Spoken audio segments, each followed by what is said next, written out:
Hello students, how are you? I hope all of you are fine. So while students, today in this video we are continuing with the chapter number 7, that is the necklace.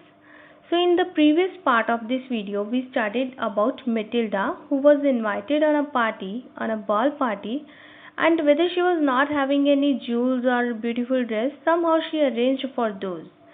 And after enjoying the party, when she comes back home, she utters a cry when she was just standing in front of a mirror to adorn herself, to glorify herself, to praise herself. But what happens? She sees that there was no necklace in her neck. So let's see what happened next. So read and find out. So after reading this part of the chapter, we have to find out what do Monsieur and Madame Loisel do next. अब जब वो madam लॉयजल के गले में necklace नहीं होता और diamond necklace, तो मिस्टर एंड मैडम लॉयजल क्या करते हैं? How do they replace the necklace? वो किस तरह से नेकलेस को रिप्लेस करते हैं, क्योंकि वो मैडम फॉरेस्टियर का होता है जो कि मैडम लॉयजल की फ्रेंड होती है, उनका अपना तो होता नहीं है। अब वो नेकलेस खो जाता है तो उसको वो किस तरह से रिप्लेस करते हैं. So let's see. Loisel, already half undressed, asked, "What is the matter?" She turned towards him excitedly. I no longer have Madame Forestier's necklace. अब मैडम लॉयजल जब अपने आप को अडॉर्न करने के लिए मिरर के सामने खड़ी होती है तो शी नोटिसेस कि उसके गले में वो मैडम फॉरेस्टियर का नेकलेस नहीं है, तो वो बहुत ज़ोर से चिल्लाती है. तो दूसरे रूम में जैसे उसका हस्बैंड अभी हाफ अनड्रेस्ड, दैट मीन्स वो अपने चेंज कर रहा होता है, कपड़े चेंज कर रहा होता है, तो हाफ अनड्रेस्ड होता है, तो उसकी चिल्लाने की आवाज़ को सुनकर वो जल्दी से वहाँ भागा आता है और वो मैडम लॉयजल को पूछता है कि क्या हुआ, क्या बात है. तो वो बहुत ही घबराई हुई सी, बहुत ज़्यादा नर्वस सी हुई उसकी तरफ मुड़ती है मैडम लॉयजल अपने हस्बैंड की तरफ, और लड़खड़ाती सी आवाज़ में स्टैमरिंग करती हुई कहती है कि मेरे पास वो मैडम लॉयजल का नेकलेस नहीं है. He arose in dismay. What? How is that? It is not possible. और वो बहुत इस चीज़ को सुन के बहुत ज़्यादा शॉक्ड और सरप्राइज हो जाता है उसका हस्बैंड मिस्टर लॉयजल, और कहता है कि क्या, ऐसा कैसे हो सकता है, ये पॉसिबल नहीं है. And they looked in the folds of the dress, in the folds of the cloak, in the pockets, everywhere. They could not find it. He asked, "You are sure you still had it when we left the minister's house?" अब वो हर जगह अपनी dress के folds में, जैसे dress होती, gown होता है जो, उसमें बहुत सारे फोल्ड्स होते हैं, like you can see in the picture also. तो हो सकता है कि उनको लगा कि शायद ड्रेस के फोल्ड्स में ना गिर गया हो, कि पता ना चला हो उनको, तो वो हर एक ड्रेस के फोल्ड्स में से और पॉकेट्स में से सर्च करते हैं. तो हर जगह वो, जहाँ उनको लगता है कि नेकलेस गिरा हो सकता है या कहीं अटका हो सकता है, तो वो उस जगह वहाँ पे उसको सर्च करते हैं अपने कपड़ों में, हर जगह पर. They could not find it, but उनको ये नेकलेस कहीं से भी नहीं मिलता. और फिर वो अपनी वाइफ को पूछता है मिस्टर लॉयजल कि you are sure you still had it when we left minister's house? क्या तुम श्योर हो कि जब हमने मिनिस्टर का घर छोड़ा, जब हम पार्टी से वापस आए, तो क्या वो तुम्हारे गले में था उस टाइम पे? Are you sure? Yes, I felt it as we came out. हाँ, मैंने इसको फील किया था जब हम वहाँ से बाहर आए थे. But if you had lost it in the street, we should have heard it fall. But अगर तुमने इसको किसी गली में, जैसे कहीं चलते हुए गली में खोया हो, कि गली में गिर गया हो चलते हुए, पैदल चलते हुए, जब उनको कोई कैरेज नहीं मिल पा रही थी तो उनको कुछ टाइम पैदल चलना पड़ा था स्ट्रीट में, तो मिस्टर लॉयजल कहता है कि अगर तुमने इसको स्ट्रीट में कहीं खोया तो हमें इसकी आवाज़ ज़रूर सुननी थी इसके गिरते हुए. It must be in the cab. अब ये हो सकता है कि कैब में हो. Yes, it is possible. अब कैब होती है टैक्सी. अब वो टैक्सी तो उनको मिली नहीं थी, तो यहाँ पे जो कैरेज में, हॉर्स ड्रॉन कैरेज में वो आए थे, उसी को कैब बोला गया है. So yes, it is possible. अब आगे से मैडम लॉयजल कहती है कि हाँ, हो सकता है कि किसी कैब में ही हो. Did you take the number? No. And you? Did you notice what it was? No. अब दोनों एक दूसरे को पूछते हैं कि क्या तुमने नंबर लिया था? और मैडम लॉयजल कहती है, क्या हस्बैंड उसका पूछता है मिस्टर लॉयजल कि क्या तुमने नोटिस किया था कि व्हाट वाज इट, क्या नंबर था? तो दोनों कहते हैं कि नहीं, हमें नंबर नहीं पता, हमने नोटिस नहीं किया. They looked at each other utterly cast down. अब वो दोनों एक दूसरे की तरफ बहुत ही ज़्यादा उदास हुए, डाउन हार्टेड से फील करते हुए एक दूसरे की तरफ देखते हैं कि because it was a great loss, है ना, कि नेकलेस गुम होना वो भी किसी और का, so it was a great loss. So finally Lizol dressed himself again. तो फाइनली क्या हुआ, लाइजल कहता है कि लाइजल अपने आप को दोबारा अपने पूरे कपड़े पहनता है, as he was already half undressed, तो अपने कपड़े पहनता है और कहता है कि I am going over the track where we went on foot to see if I can find it. मैं उसी ट्रैक पर वापस जाता हूँ जहाँ हम पैदल चलकर आए थे, ये देखने के लिए कि शायद कहीं वहाँ से वो मुझे नेकलेस मिल जाए. एंड ही वेंट, और ये कहता हुआ वो चला जाता है. And she remained in her evening gown. और जो मैडम लॉयजल होती है वो अपनी इवनिंग गाउन में, उसी गाउन में ही रहती है जो पार्टी में पहन के गई थी. Not having the force to go to bed, क्योंकि उसके पास हिम्मत ही नहीं होती कि जाकर वो सो जाए और या फिर चेंज कर ले. Toward 7 o'clock her husband returned. और 7 बजे के आसपास मॉर्निंग में उसके हस्बैंड वापस आता है. ही हैड फाउंड नथिंग, और उसको रास्ते में कहीं भी कुछ नहीं मिलता, कोई नेकलेस नहीं मिलता. He went to the police and to the cab offices and put an advertisement in the newspapers offering a reward. अब नेक्स्ट डे जब वो पुलिस स्टेशन जाता है, फिर उसके बाद कैब ऑफिसेज में भी सर्च करता है कि शायद उस कैब वाले का नंबर मिल जाए. And put an advertisement in the newspaper also, newspaper में ऐड देते हैं. And also they offer a reward कि जो भी नेकलेस को देगा उसको रिवॉर्ड मिलेगा, कोई प्राइज़ दिया जाएगा. She waited all day in a state of bewilderment before this frightful disaster. अब इस फ्राइटफुल डिज़ास्टर के कारण, फ्राइटफुल क्यों, क्योंकि बहुत ज़्यादा ट्रैजिक लॉस था. तो tragic means something that happened suddenly, और बहुत ही ज़्यादा फियरफुल और बहुत ज़्यादा जिसे कहते हैं कि हैरान करने वाला, एंड ऑल्सो बहुत ज़्यादा लॉस देने वाला होता है, पर्टिकुलरली बहुत ज़्यादा ग्रेट लॉस वाला. ट्रेजिडी क्योंकि बहुत ज़्यादा लॉस हुआ था इसलिए it is called as tragedy. So she waited all day in a state of bewilderment. और बहुत ही लाचार हुई मैडम लॉयजल, सारा दिन वेट करती है अपने हस्बैंड की कि शायद कहीं से कोई क्लू मिल जाए कि वो नेकलेस कहाँ पर है. So before this frightful disaster, क्योंकि उनके साथ बहुत ही ज़्यादा ट्रेजिडी हो गई थी कि उनका बहुत ज़्यादा बड़ा लॉस हो गया था. सो इस वजह से वो सारा दिन बहुत ही हेल्पलेस सी फील कर रही थी और बहुत ही कंफ्यूज थी. So Loisel return in the evening, his face pale, he had discovered nothing. अब जब शाम को मिस्टर लाइजल वापस आते हैं तो उसका फेस जो है बहुत ही ज़्यादा वीक फील होता है, बिकॉज बहुत ज़्यादा उदास होता है, बिकॉज उसे कुछ भी नहीं डिस्कवर किया उसने, उसे वो नेकलेस नहीं मिला. He said, write to your friend that you have broken the clasp of the necklace and that you will have it repaired. That will give us time.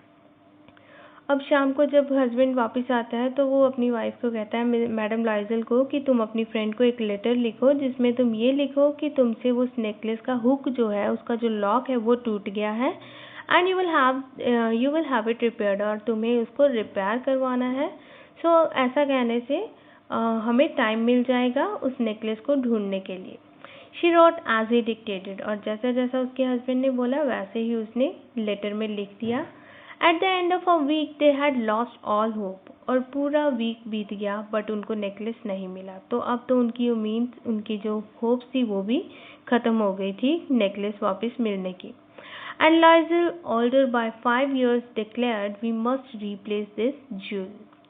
अब जो मिस्टर लाइजल है, मॉरिशर लाइजल, उसने डिक्लेयर कर दिया, जो कि 5 years बड़े थे उम्र में मैडम लाइजल से, तो उसने कहा कि हमें इस ज्यूल को रिप्लेस करना पड़ेगा, उसकी जगह कोई दूसरा ज्यूल लेकर, सेम उसकी जैसी लुक वाला नेकलेस लेकर उसे मैडम फॉरेस्टियर को वापस करना पड़ेगा. In a shop of the Palace Royal, they found a chaplet of diamonds which seemed to them exactly like the one they had lost. अब एक बहुत बड़ी shop, palace royal, as you can see in the picture also. So they found a chaplet. Chaplet होता है एक circle form में एक necklace, circlet. तो it is also known as circlet. और अदरवाइज जो चैपलेट होता है वो सिर पे डालने वाला क्राउन होता है, बट यहाँ पे इसको डायमंड नेकलेस के लिए यूज़ किया गया है. सो ये सर्कल फॉर्म में था, which seemed to them exactly like the one they had lost. उन्होंने एक शॉप में, पैलेस रॉयल नाम की एक शॉप में, उसी तरह का एक डायमंड नेकलेस देखा जो उन्होंने लूज़ किया था, जो उन्होंने खो दिया था। So it was valued at 40,000 Franks, और उस टाइम इसकी जो वैल्यू थी वो कितनी थी? 40,000 फ्रैंक्स, 40,000 फ्रैंक्स का वो डायमंड नेकलेस था। And they could get it for 36,000, और उसको वो डिस्काउंट में उन्हें वो 36,000 फ्रैंक्स का मिल रहा था वहाँ से। Loisel possessed 18,000 francs which his father had left him. अब मार्शल लॉयज़ल के पास 18,000 फ्रैंक्स थे जो उसके फादर जो थे अपनी प्रॉपर्टी जो जैसे अपनी डेथ के बाद उसके लिए एज ए प्रॉपर्टी छोड़ गए थे। He borrowed the rest, और बाकी के 18,000 उसने बोरो किए। He made ruinous promises, took money from the usurers and the whole race of lenders. अब जहाँ कहीं से भी मिस्टर लॉयज़ल, मार्शल लॉयज़ल अरेंज कर सकते थे मनी को, तो वहाँ से उन्होंने उस मनी को अरेंज किया, बोरो किया, बहुत ही रुइनस प्रॉमिसेस किए। एंड फ्रॉम मनी लेंडर से हाई इंटरेस्ट रेट, असरर्स होते हैं जो हाई इंटरेस्ट पे मनी लेंड करते हैं, पैसे उधार देते हैं। And the whole race of lenders, और जहाँ कहीं से भी वो मनी ले सकते थे, उधार बोरो कर सकते थे, उन सब से मार्शल लॉयज़ल ने मनी उधार ली और किसी ना किसी तरह से वो बाकी के 18,000 अरेंज किए। Then he went to get the new necklace, depositing on the merchant's counter 36,000 francs, और उसके बाद वो उस नए नेकलेस को खरीदने के लिए गए और उन्होंने वहाँ पर 36,000 फ्रैंक्स डिपॉजिट किए। When Madame Loisel took back the jewels to Madame Forestier, the latter said to her in a frigid tone, "You should have returned them to me sooner, for I might have needed them." So जब madam लॉयज़ल madam Forestier को, अपनी friend को वो necklace देने जाती है, तो आगे से उसकी जो फ्रेंड होती है मैडम फॉरेस्टियर, वो उसको बहुत ही फ्रिजिड टोन में, बहुत हार्श टोन में उसको बोलती है कि तुम्हें ये नेकलेस मुझे जल्दी वापस कर देना चाहिए था, क्योंकि ये मुझे भी चाहिए हो सकता था। Madame Forestier didn't open the jewel box as Madame Loisel feared she would. अब मैडम फॉरेस्टियर ने ज्वेल बॉक्स ओपन नहीं किया, जैसा कि मैडम लॉयज़ल को डर था कि कहीं वो ज्वेल बॉक्स ओपन करती है तो वो नेकलेस को पहचान ना ले कि ये कोई सब्स्टिट्यूशन है, ये उसका नेकलेस नहीं है। What would she think if she would perceive the substitution? अब मैडम लॉयज़ल के दिमाग में ये बातें चल रही थी कि अगर वो खोल देती है बॉक्स को और पहचान लेती है कि ये उसकी रिप्लेसमेंट है, वो वही वाला नेकलेस नहीं है, तो व्हाट शुड शी से, तो वो क्या सोचती और क्या कहती? Would she take her for a robber? और क्या वो उसकी जो फ्रेंड है मैडम फॉरेस्टियर, मैडम लॉयज़ल को एक रॉबर कहती, चोर कहती? Madam Loisel now knew the horrible life of necessity. अब मैडम लॉयज़ल को नेसेसिटी की हॉरिबल लाइफ पता लगी कि क्या नेसेसिटी की लाइफ क्या होती है, रोटी कपड़ा मकान की ज़रूरत को पूरा करना कितनी एक हॉरिबल लाइफ होती है। She did her part however completely heroically, but फिर भी उसने हीरोइकली अपना जो पार्ट था प्ले किया, अपना रोल प्ले किया। It was necessary to pay this frightful depth, और ये ज़रूरी भी था कि उसको हीरोइकली इस सिचुएशन को फेस करना था और अपना पार्ट अच्छे से प्ले करना था, because it was necessary to pay this frightful debt, क्योंकि इस डेट को पे करने के लिए, इस कर्ज को 18,000 जो उन्होंने बोरो किया था बहुत ही हाई इंटरेस्ट पे, इसको पे करने के लिए ये सब ज़रूरी था। शी वुड पे इट, और उसने सोचा था कि वो इसको पे करेगी। They sent away the maid, अब किस तरह से पे किया उन्होंने? They sent away the maid, they changed their lodgings and they rented some rooms in an attic. अब उन्होंने अपना अपार्टमेंट जो था वो चेंज कर लिया, मे बी वहाँ पे जो रेंट था वो थोड़ा ज़्यादा था, तो उन्होंने वो चेंज कर लिया और एक एटिक में रहना शुरू कर दिया। एटिक को किराए पे ले लिया, और एटिक क्या होता है? Room at the roof of a building, छत पे एक छोटा सा कमरा जो कि सिर्फ स्टोरेज के लिए यूज़ किया जाता है, कोई फालतू सामान की स्टोरेज के लिए। उन्होंने उस कमरे को किराए पे लिया और वहाँ पे रहना शुरू किया। They sent away their maid also, और उन्होंने अपनी मेड हटा दी और सारे काम मैडम लॉयज़ल खुद से करती थी। She learn the ऑडियस work of a kitchen. अब पहले शायद मैडम लॉयज़ल ये सब काम नहीं करती थी, बट फिर भी दुखी रहती थी। बट अब सिचुएशन चेंज हो गई थी। She learn the ऑडियस work of the kitchen. अब वो ऑडियस वर्क, ऑडियस मीन्स अनप्लेजेंट, जो किसी को अच्छे नहीं लगते काम, तो वो सारे काम किचन के अब खुद से किया करती थी, चाहे वो उसे अच्छे नहीं लगते थे, बट उसने ये सब डर्टी वर्क्स भी सीख लिए थे। इस अनप्लेजेंट वर्क्स को भी उसने, मैडम लाइजल ने सीख लिया था।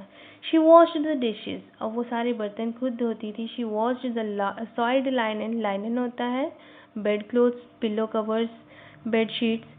सो ये जो मिट्टी वाले ये बेड क्लोथ्स थे वो भी खुद से धोती थी। And their clothes and dish clothes, और जो डिश क्लोथ्स होते हैं, किचन टॉवल्स, तो वो भी उनको भी धोया करती थी। एंड विच, और अपने खुद के कपड़े, अपने हस्बैंड के कपड़े, ये सब वो खुद ही धोया करती थी। And which she hung on the line to dry, और जिसको वो तार पे सूखने डालती थी। And she took down the refuse to the street each morning. और क्या काम करती थी वो, जो दिन भर का जो गार्बेज होता है, कूड़ा होता है किचन का, या फिर दूसरा डस्ट वाला जो कूड़ा होता है, वो सब उठाकर रोज़ सुबह उसको फेंकने जाया करती थी। She took down the refuse to the street, गली में लेकर जाया करती थी उसको फेंकने के लिए। And brought up the water, stopping at each landing to catch her breath. और वापस जब आती तो पानी भर कर लाया करती, और रास्ते में बीच बीच में जहाँ भी रुकने की जगह होती वहाँ पे अपनी सांस को की सांस ना फूले और अपने आप को रेस्ट देने के लिए बीच में रुक जाया करती।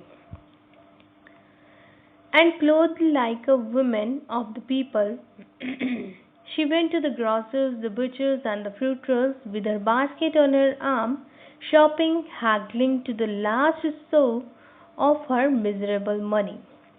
सो और एक नॉर्मल इंसान की तरह, विमेन ऑफ द पीपल, एक कॉमन पीपल की तरह, कॉमन वुमेन की तरह वो अपने कपड़े पहनती। और वो बहुत अच्छे से कपड़े नहीं पहनती, बहुत ही नॉर्मल से कपड़े पहनती जैसे कि हम लोग पहनते थे। And she went to the grocer's, butcher's, और ग्रॉसर की शॉप पे, बुचर की शॉप पे, फ्रूटर की शॉप पे वो खुद ही जाया करती ये सामान खरीदने के लिए। With a basket on her arm, अपनी बाजू में बास्केट को लटकाकर ये सब सारी शॉप्स पे सामान खरीदने जाती, शॉपिंग करने। और जब वो शॉपिंग करती तो she used to bargain a lot to the last sou. Sou क्या होती है, what is sou? It is a French coin of very low value, बहुत ही कम वैल्यू का जो मनी होता है फ्रेंच करेंसी में। लाइक यहाँ पे जैसे हम बोल सकते हैं कि एक एक पैसे के लिए। सो सेम वे वहाँ पे सो है, पैसे की जगह सो, तो एक एक सो के लिए वो वहाँ पे बार्गेन करती ऑफ हर मिजरेबल मनी, क्योंकि उसकी जो मनी थी अब वो बहुत ही ज़्यादा हार्ड अर्न थी। और because they needed it badly, अपना कर्ज अदा करने के लिए, कर्ज चुकाने के लिए उनको इस मनी की बहुत ज़्यादा ज़रूरत थी। तो वो एक बहुत ही लो वैल्यू वाली मनी के लिए भी बार्गेनिंग किया करती। The husband worked evenings putting the books of some merchants in order, and nights he often did copying at 5 sous a page. अब जो उसके, अब मैडम लाइजल तो घर का सारा काम संभालती है ना, तो उसके हस्बैंड भी शाम को बहुत ज़्यादा काम करते। And putting the books of some merchants in order, शाम को वो एक्स्ट्रा टाइम लगाकर मर्चेंट्स की बुक्स को ऑर्डर में रखते, दैट मीन्स वो पूरा अकाउंट उनका देखते। And nights he often did copying, और नाइट टाइम में भी काम किया करते उसके हस्बैंड, क्योंकि उनको बहुत ज़्यादा डेट जो था वो 18,000 को उनको पे करना था, और साइड बाय साइड इंटरेस्ट भी पे करना था उस अमाउंट का। तो पेजेस को कॉपी किया करते उसके husband, and at the cost at 5 sauce a page, और एक पेज को कॉपी करने के लिए 5 सौस लिया करते। And this life lasted for 10 years, और इसी तरह की लाइफ पूरे 10 साल चलती रही। Eight the end of 10 years they had restored all, और जब 10 साल बीत गए तो वापस उनकी वो पुरानी वाली पोजीशन होगी, जो भी उनके पास पहले था उन सबको उन्होंने रीस्टोर कर लिया। दैट मीन्स मे बी उन्होंने अपना अपार्टमेंट भी वही ले लिया, चेंज कर लिया, बड़े अपार्टमेंट में रहना शुरू कर दिया, और मेड भी रख ली। So they restored all. Madame Lazel seemed old now. अब 10 साल खुद से मेहनत करने के बाद मैडम लाइजल जो थी अब वो इतनी प्रिटी नहीं थी। शी सीम्ड ओल्ड नाउ, अब वो बूढ़ी दिखना शुरू हो गई थी। She had become a strong hard women, the crude women of the poor house hold. अब वो एक बहुत ही ज़्यादा स्ट्रांग और हार्ड वुमेन बन गई थी, आम लेडीज़ की तरह जो घर का सारा काम खुद से करती हैं और बहुत स्ट्रांग हो जाती हैं। And also rough and crude women भी बन गई थी पुअर हाउस होल्ड, और बहुत गरीब थे वो लोग। तो पुअर हाउस होल्ड मतलब बहुत ही पुराने से घर की पुराने घर में रहने वाली जो लेडी, एक आम बहुत ही कॉमन पीपल की तरह, वैसे ही आम लेडीज़ की तरह वैसे ही बन गई थी। Now there was nothing extraordinary in her, ना कि उसकी लुक्स भी थी, वो भी कोई एक्स्ट्रा ऑर्डिनरी नहीं थी, वो भी एक आम इंसान की तरह ही दिखना शुरू हो गई थी, एक आम लेडी की तरह। So her hair badly dressed, her skirts awry, her hands red, and she spoke in a loud tone and washed the floors with large pails of water. अब वो क्या उसकी लुक्स थी। अब उसके जो बाल थे वो बहुत ही बैडली ड्रेस्ड थे, मतलब अच्छे से कॉम्ब भी नहीं किए होते थे। हर स्कर्ट्स ऑरी मीन्स असिमेट्रिकल, जिसमें कोई सिमेट्री नहीं है, लॉपसाइडेड की एक ही तरफ गिर रही होती थी उसकी स्कर्ट, वो भी कोई ढंग की स्कर्ट नहीं पहना करती थी, मतलब जो उसके कपड़े थे वो भी कोई ढंग के नहीं होते थे एंड ना ही आयरन होते थे। एंड हर हैंड्स रेड, अब वो खुद से सारे काम करती थी, किचन के, घर के, वॉशिंग ऑफ क्लोथ्स और घर की साफ़ सफाई, तो उसके हाथ जो थे वो भी बहुत स्ट्रॉन्ग और रेड हो चुके थे। She spoke in a loud tone, अब वो बहुत ही, जिस तरह की सोसाइटी में अब वो रह रही थी वहाँ पे जैसे दूसरी लेडीज़ के साथ आम बातचीत करते हुए, तो उसकी जो आवाज़ थी वो भी बहुत ज़्यादा लाउड हो गई थी। वो पहले की तरह नहीं थी कि पहले बहुत सॉफ्ट स्पोकन थी, बहुत प्रिटी लुक्स थी उसकी, बट अब वो ऐसा कुछ भी उसमें नहीं था। And wash the floors with large pails of water, और वो अब जो फ्लोर्स थे, जो फर्श होता था घर का, वो भी बड़ी बड़ी बाल्टियाँ पानी की भर के उसको वॉश करती थी, मतलब वो सारे काम खुद ही करती थी। तो she had become strong and crude women. But sometimes when her husband was at office, she would seat herself before the window and think of that evening party of former times, of that ball where she was so beautiful and so flattered. अब कभी कभी जब उसके husband office में होते and वो window के पास बैठ जाया करती और बाहर देखती, she would seat herself before the window and think of, अब विंडो के पास बैठी हुई वो सोचा करती उसी इवनिंग पार्टी के बारे में, जो कि पुराने टाइम में जब उसने उस बॉल पार्टी जो ज्वाइन की थी, और उसके पार्टी के बारे में सोचती और ये सोचती कि उस टाइम वो कितनी सुंदर थी और हर कोई उसकी कितनी प्रेज कर रहा होता था। How would it have been if she had not lost the necklace? और साथ में ये भी सोचती कि कैसा होता अगर उसका नेकलेस जो उसने मैडम फॉरेस्टियर से उधार लिया था, अगर वो नहीं गुम हुआ होता तो। Who knows? कौन जानता है। How singular is life? Life कितनी सिंगुलर है, कितनी वन साइडेड है। And how full of changes, और कितनी चेंजेस, फुल ऑफ चेंजेस है कि लाइफ में किस तरह से कोई चेंज आ जाए। No one knows how small a thing will ruin और सेव वन, किस तरह से एक छोटी सी चीज़ किसी को बर्बाद कर देती है और किसी को राजा से रंक और रंक से राजा बना देती है, मतलब किसी को एकदम से बर्बाद कर दिया और किसी को, अगर किसी को बहुत ज़्यादा रिच कर दिया, दैट मीन्स जिसको वो नेकलेस मिला, अब इसकी नज़र में जैसे वो नेकलेस डायमंड नेकलेस है, तो जिसको वो डायमंड नेकलेस मिला वो बहुत अमीर हो गया, और जिनका खो गया ये नेकलेस, उनको वो कर्जे में दब गए। One Sunday, as she was taking a walk in the Champs-Élysées to rid herself of the cares of the week, she suddenly perceived a woman walking with a child.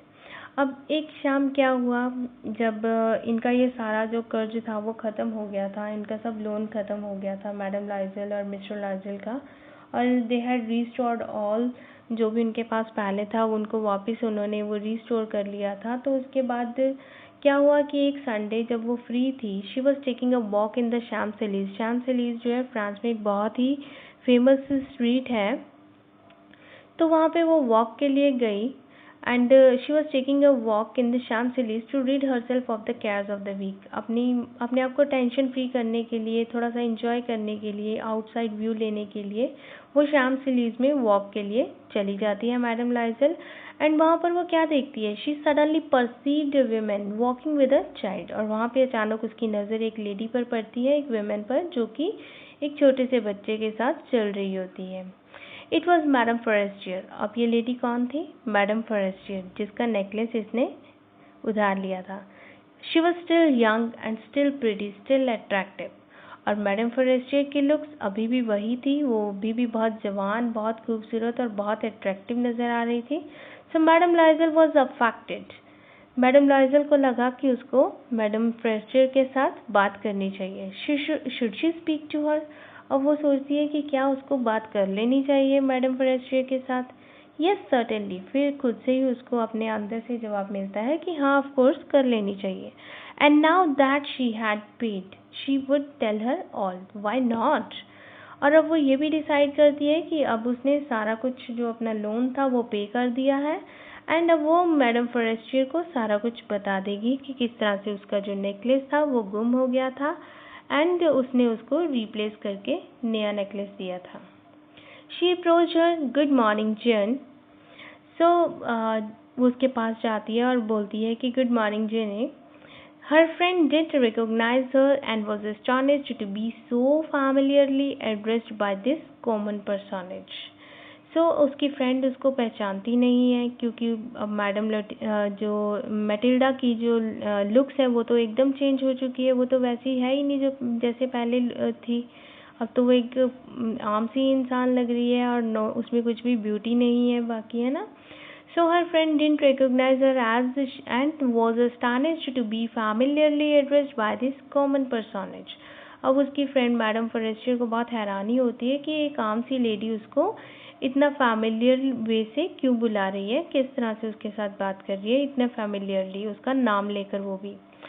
And she stammered, और वो stammer करती है madam Forestier कि stammering means बहुत hesitant वे से बोलती है कि but madam I don't know, you must be mistaken, कि बट मैडम मैं तो आपको नहीं पहचानती, आपको शायद कोई गलती हुई है। No I am Mathilde Loisel. अब आगे से लाइजल कहती है, मैडम लाइजल बोलती है कि नहीं नहीं मैं मैटिल्डा लाइजल हूँ।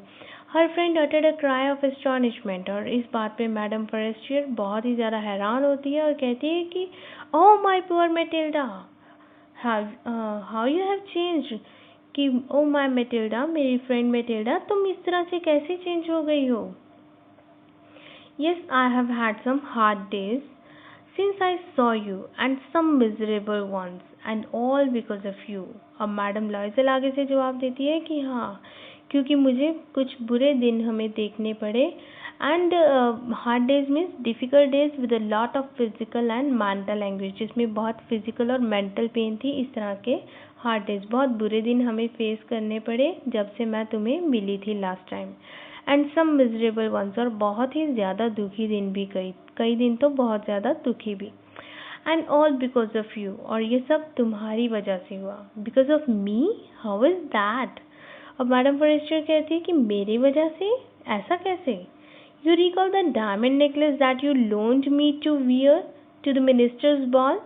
अब वो कहती है कि क्या तुम्हें याद है उस डायमंड नेकलेस का जो तुमने मुझे उधार दिया था मिनिस्टर की बॉल पार्टी में, डांस पार्टी में डालने के लिए, वियर करने के लिए। Yes very well I lost it. हाँ मुझे याद है of course.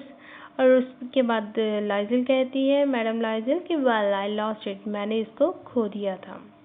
How is that since you turned it to me. अब मैडम फॉरेस्टियर कह रही है कि ऐसा कैसे हो सकता है कि तुमने तो मुझे वापस दे दिया था वो necklace. I return another to you exactly like that. मैंने तुम्हें दूसरा नेकलेस दिया था जो एकदम वैसा ही दिखाई देता था, and it has taken us 10 years to pay for it. और हमें पूरे 10 साल लग गए इसके लिए पे करने को, उस नेकलेस के लिए जो हमने तुम्हें दिया रिप्लेस करके, उसके लिए पे करने के लिए, हमें उसका लोन चुकाने के लिए हमें पूरे 10 साल लग गए। You can understand that it was not easy for us who have nothing. अब तुम समझ सकती हो कि ये हमारे लिए कोई आसान सी बात नहीं थी. It was not easy for us, क्योंकि हमारे पास तो कुछ भी नहीं था. That means we are not rich so much. इसलिए ये हमारे लिए बहुत ही बड़ी बात थी और हमारे पास इसके लिए पे करने के लिए कुछ भी नहीं था. So you can understand it well. But it is finished and I am decently content. But अब ये सब फिनिश हो गया है, सब लोन हमने पे कर दिया है. And I am decently content. अब मैं प्रॉपरली सेटिस्फाइड हूँ. अब मेरे दिमाग पे, दिल पे कोई भी बोझ नहीं है. Madam Forestier stopped short. अब मैडम फॉरेस्टियर इस बात को सुनकर एक मोमेंट के लिए चुप कर जाती है. She said, you said that you bought a diamond necklace to replace mine. अब वो कहती है कि तुम कहती हो कि तुमने डायमंड नेकलेस खरीदा मेरे उस नेकलेस को रिप्लेस करने के लिए. Yes, you didn't perceive it then. They were just alike. हाँ, तुमने उस टाइम इसे नोटिस नहीं किया क्योंकि ये दोनों एक जैसे ही दिखते थे. And she smiled with proud and simple Joy. और ऐसा कहकर मैडम लॉयजल जो थी वो बहुत ही ज़्यादा हैप्पी और प्राउड लुक दे रही थी, कि बहुत प्राउड फील कर रही थी कि मैंने तुम्हें रिप्लेस करके नेकलेस दिया और तुमने नहीं पहचाना, और हमने उसका अब तक सारा लोन भी पे कर दिया है. And now I am simply content and simply happy. So उसने एक छोटी सी स्माइल भी दी, विद प्राउड स्माइल दी उसने. And madam Forestier was touched and took both her hands as she replied. और मैडम फॉरेस्टियर को ये सुनकर बहुत ज़्यादा फील हुआ कि मैटिल्डा ने इतने साल अपने वेस्ट कर दिए उस लोन के लिए जो उसने नेकलेस को रिप्लेस करने के लिए लिया था. बहुत ही ज़्यादा हर्ट हुई इस चीज़ को सुनकर वो. And her hands, she took both her hands as she replied. और उसके दोनों हाथों को अपने हाथों में लिया और कहा, oh my poor Mathilde, mine were false. Oh my poor Mathilde, मेरी फ्रेंड मेटिल्डा, कि जो मेरा नेकलेस था, मेरे नेकलेस में जो डायमंड थे वो तो फॉल्स थे, वो तो नकली थे. They were not worth over 500 francs. उसकी तो कॉस्ट 500 francs से ज़्यादा थी ही नहीं. So, with this, our chapter has come to an end. Thank you and have a nice day.